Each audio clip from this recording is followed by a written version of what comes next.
اس حدیث کو اپنی کتاب میں جگہ دینے والے امام کون سے؟ امام مسلم۔ عن عبداللہ بن مسعود رضی اللہ عنہ قال، جناب عبداللہ بن مسعود رضی اللہ عنہ سے روایت ہے، وہ کہتے ہیں من سرہ ان یلقى اللہ غدا مسلما فلیحافظ علی ہؤلاء الصلوات حیث ینادی بہن۔ من سرہ، جس کو یہ بات اچھی لگتی ہے، جس کو یہ بات اچھی لگتی ہے کہ وہ اللہ تعالیٰ سے ملاقات کرے، غدن کل، کل کب؟ قیامت کے دن، آخرت میں، جس کو یہ بات اچھی لگتی ہے کہ وہ اللہ تعالیٰ سے کل ملاقات کرے، مسلمن، اس حال میں کہ وہ کیا ہو؟ مسلمان ہو، کامل قسم کا مسلمان ہو، اعلیٰ درجے کا مسلمان ہو۔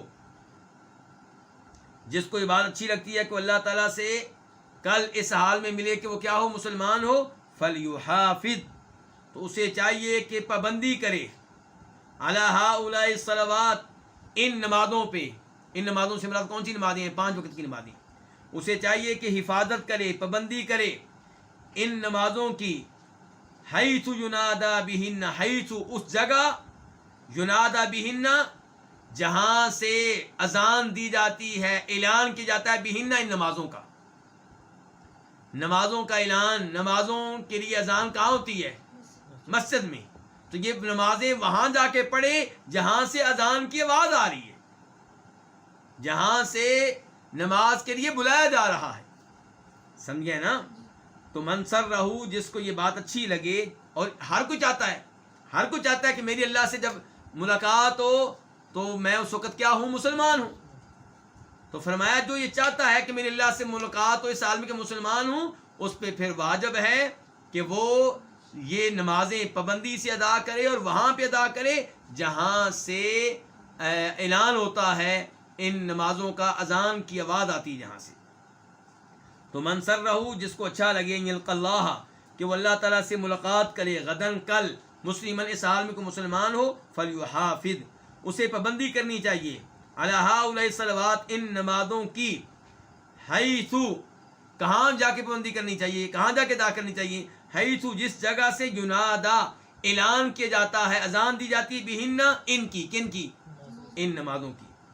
فإن اللہ شرع لنبیکم سنن الہدی، کیونکہ اللہ رب العزت نے مقرر کر دیے ہیں تمہارے نبی کے لیے سنن الہدی، ہدایت کے طریقے۔ کیا مطلب ہدایت کے طریقے؟ یعنی کہ شریعت جو ہے اللہ تعالیٰ نے تمہارے نبی کو سکھا دی ہے، تمہارے نبی نے تمہیں بتا دیا کیا چیز کیسے کرنی ہے۔ تو اللہ تعالیٰ نے تمہارے نبی صلی اللہ علیہ وسلم کے لیے ہدایت کے طریقے مقرر کر دیے ہیں۔ وَإِنَّهُنَّ، اور بے شک یہ کیا؟ یہ مسجد میں جماعت کے ساتھ نماز ادا کرنا، یہ جو 5 وقت کی نمازیں مسجد میں جماعت کے ساتھ ادا کرنا، یہ چیز جو ہے من سنن الہدی، ہدایت کے طریقوں میں سے ہے، یعنی کہ ہدایت کے وہ طریقے جو اللہ نے بیان کر دیے ہیں ان میں سے یہ بھی ہے۔ وَلَوْ أَنَّكُمْ صَلَّيْتُمْ فِي بُيُوتِكُمْ، اور اگر تم نماز پڑھو اپنے گھروں میں، كَمَا يُصَلِّي، جیسے نماز پڑھتا ہے، هَذَا الْمُتَخَلِّفُ فِي بَيْتِهِ، جیسے اور اگر تم نماز پڑھو اپنے گھروں میں جیسے یہ پیچھے رہ جانے والا، کس چیز سے پیچھے رہ جانے والا؟ جماعت سے، جیسے یہ جماعت سے پیچھے رہ جانے والا اپنے گھر میں نماز پڑھتا ہے، لَتَرَكْتُمْ سُنَّةَ نَبِيِّكُمْ، یقیناً تم اپنے نبی کے راستے کو چھوڑ دو گے۔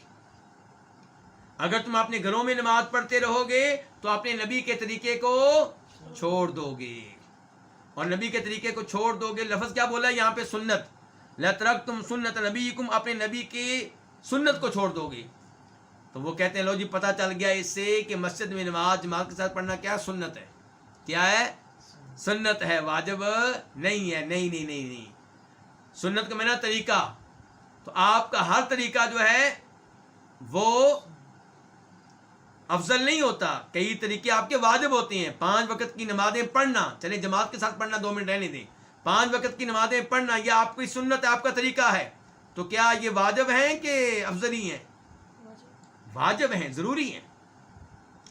سنت کا یہ معنی لینا کہ افضل چیز اور واجب نہ ہو، یہ تو بعد میں علماء کرام نے ایک اصطلاح قائم کی ہے۔ اور یہ جو میں نے کہہ دیا ہے کہ جماعت کے ساتھ نماز ادا کرنا واجب ہے، اور سنت اس معنی میں نہیں ہے کہ صرف افضل ہے، اس کی دلیل آگے آ رہی ہے. وہ کیا کہہ رہے ہیں؟ وَلَوْ تَرَكْتُمْ سُنَّةَ نَبِيِّكُمْ لَضَلَلْتُمْ، اور اگر تم اپنے نبی کے اس طریقے کو، اس سنت کو چھوڑ دو گے تو یقیناً تم گمراہ ہو جاؤ گے. آپ دیکھیے وہ کہہ رہے ہیں کہ اگر تم مسجد میں آ کر جماعت کے ساتھ نماز نہیں پڑھو گے کیا ہو جاؤ گے؟ گمراہ ہو جاؤ گے. تو عبداللہ بن مسعود کیا پھر بتا رہے ہیں کہ واجب ہے کہ واجب نہیں ہے؟ وہ بتا رہے ہیں کہ واجب ہے کہ مرد مسجد میں آ کر جماعت کے ساتھ نماز ادا کریں. وَلَوْ تَرَكْتُمْ سُنَّةَ نَبِيِّكُمْ، اور اگر تم ترک کر دو گے اپنے نبی کے طریقے کو، لَضَلَلْتُمْ، یقیناً تم کیا ہو جاؤ گے؟ گمراہ ہو جاؤ گے. وَمَا مِن رَجُلٍ يَتَطَهَّرُ فَيُحْسِنُ الطُّهُورَ ثُمَّ يَعْمِدُ إِلَى مَسْجِدٍ مِّنْ هَذِهِ الْمَسَاجِدِ إِلَّا كَتَبَ اللَّهُ لَهُ بِكُلِّ خَطْوَةٍ يَخْطُوهَا حَسَنَةً. اور کوئی ایسا آدمی نہیں ہے یتطہر، جو طہارت حاصل کرے، وضو کرے، فیحسن الطہور، تو اچھی طرح وضو کرے، ثم یعمد، پھر رخ کرے، الی مسجد من هذه المساجد، ان مسجدوں میں سے کسی مسجد کا، الا كتب اللہ له، مگر اللہ تعالیٰ اس کے لیے لکھ دیں گے، بکل خطوۃ، ہر اس قدم کے بدلے میں، یخطوہا، جو وہ اٹھاتا ہے، کیا لکھ دیں گے؟ حسنۃ، ایک نیکی. کوئی ایسا آدمی نہیں ہے، مراد یہ کہ جو بھی آدمی اچھی طرح وضو کرے، پھر کسی مسجد میں آئے، مسجد میں آتے ہوئے 100 قدم اٹھائے گا تو ہر قدم کے بدلے میں اللہ تعالیٰ اس کے لیے ایک نیکی لکھ دیں گے. وَيَرْفَعُهُ بِهَا دَرَجَةً، اور اس کو اس قدم کے بدلے میں ایک درجہ بلند کر دیں گے. وَيَحُطُّ عَنْهُ بِهَا سَيِّئَةً، اور اس سے اس ایک قدم کے بدلے میں ایک گناہ مٹا دیں گے.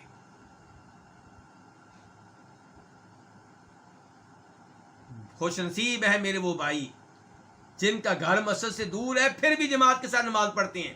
ہر قدم پہ کتنی نیکیاں مل رہی ہیں.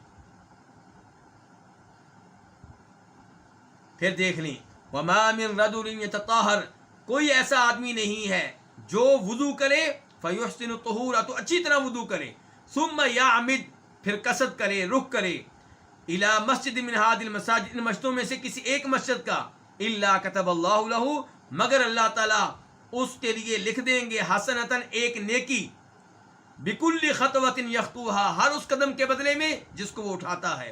وَيَرْفَعُهُ بِهَا دَرَجَةً، اور اسے اس ایک قدم کے بدلے میں ایک درجہ بلند کر دیں گے.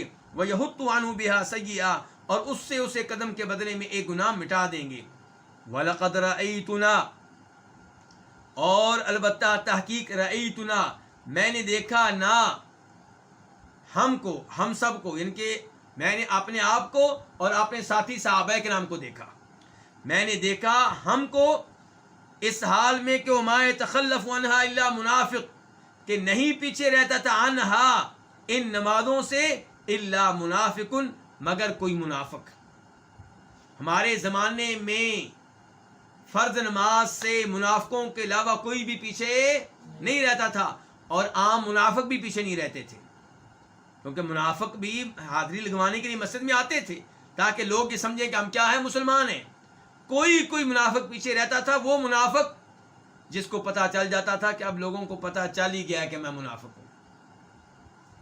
تو کیا کہتے ہیں وَمَا يَتَخَلَّفُ عَنْهَا، اور نہیں پیچھے رہتا تھا ان نمازوں سے، الا منافقن، مگر کوئی ایسا منافق، معلوم النفاق، جس کا نفاق واضح ہوتا، جس کی منافقت کیا ہوتی؟ واضح ہو جاتی. وَلَقَدْ كَانَ الرَّجُلُ يُؤْتَى بِهِ، اور البتہ تحقیق ہم میں سے کسی آدمی کو، یؤتیٰ بہ، اسے لایا جاتا، اور البتہ تحقیق ایسا آدمی بھی ہوتا کہ یؤتیٰ بہ، اسے لایا جاتا، یحادیٰ بین رجلین، اس حال میں کہ اسے 2 آدمیوں کے درمیان چلایا جا رہا ہوتا تھا. یعنی کہ ادھر بھی آدمی، وہ جس کو لایا جا رہا ہے وہ کیا ہے؟ کمزور ہے یا بیمار ہے، چلنے کی ہمت نہیں ہے، طاقت نہیں ہے، لیکن کیا چاہتا ہے کہ مسجد میں نماز پڑھوں. 2 آدمیوں ساتھ لیتا، ایک بازو ایک آدمی کے کندھے پہ رکھتا اور دوسرا بازو دوسرے کے کندھے پہ رکھتا، اور ان کا سہارا لے کر مسجد میں پہنچ جاتا. کہتے ہیں وَلَقَدْ كَانَ الرَّجُلُ، اور البتہ تحقیق کوئی آدمی، یؤتیٰ بہ، اسے لایا جاتا، یحادیٰ بین رجلین، اس حال میں کہ اسے چلایا جا رہا ہوتا 2 آدمیوں کے درمیان، حتیٰ یقام فی الصف، یہاں تک کہ اسے کھڑا کر دیا جاتا، فی الصف، صف میں، اسے لا کر صف میں کھڑا کر دیا جاتا. خود آنے کی ہمت و طاقت نہ ہوتی تو ایسے آدمی کے لیے جائز تھا کہ وہ گھر میں نماز پڑھے، یا جائز نہیں تھا؟ جائز تھا. لیکن پھر بھی جماعت کے ساتھ نماز پڑھنے پہ ثواب اتنا زیادہ ہے کہ اس کا دل نہیں چاہتا تھا کہ میں گھر میں نماز پڑھوں. اس سے آپ اندازہ لگا سکتے ہیں کہ جماعت کے ساتھ نماز پڑھنے کی کیا اہمیت ہے. جناب عبداللہ ابن مسعود کے الفاظ بڑے قیمتی ہیں. یہ ان کا پیغام، عبداللہ ابن مسعود کا پیغام لوگوں تک پہنچائیں، لوگوں کو سنائیں، تاکہ لوگ خوش دلی کے ساتھ جماعت کے ساتھ نماز پڑھنے کے لیے مسجدوں میں آئیں.